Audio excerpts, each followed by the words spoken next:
7 will be unloaded. 6 or 7 rows will be unloaded. They'll be then reloaded and then sent to Long Beach, California, or other places around the world. To make our turn, you get some nice photo ops here. Crane operators have a very stressful job. I personally know this because I've never won anything off that claw game in the arcade. Wasted way too much money on that. But these guys, being that high off the ground, looking through a little glass plate at their feet, they can get subject to vertigo. They can lose their depth perception. Crane operators are only allowed to work for 2 hours at a time. And then they have to take a mandatory break down on solid ground, right?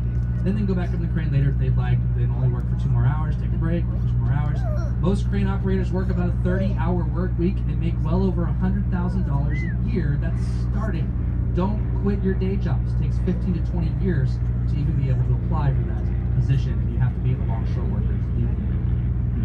Now, directly off to the right, you can see Mount Rainier there in the distance. Just to the left of Mount Rainier is a giant brick building with a clock tower on top. They're also currently flying the 12th man flag.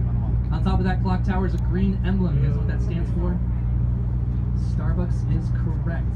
That, ladies and gentlemen, is the world headquarters of Starbucks. Wow. That is where they, well, that's where they control 23,000 locations in 62 different countries.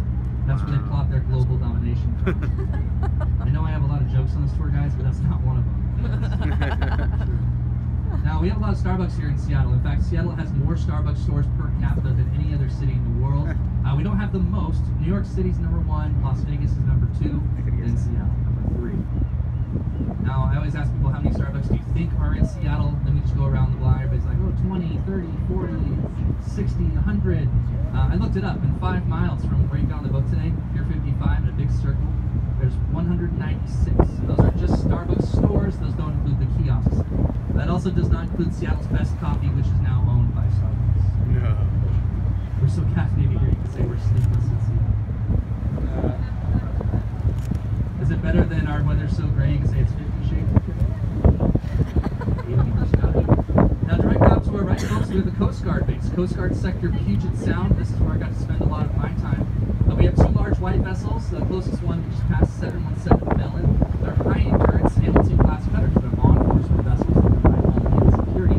The large red and white ones there, the number 11 Polar Sea, the number 10 Polar Star, are non-nuclear-class icebreakers. You guys know what icebreakers do? That's right, they break the ice. They're great sharks. It's quite literally icebreakers. I'm definitely not. Now, icebreakers, they actually go to Arctic regions.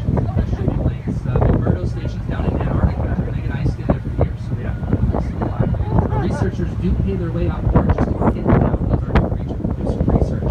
Those icebreakers can carry up to 1 million gallons of fuel, which is enough fuel for them to circumnavigate the world on 1 night. Now, folks, this is a great opportunity for me to talk sports.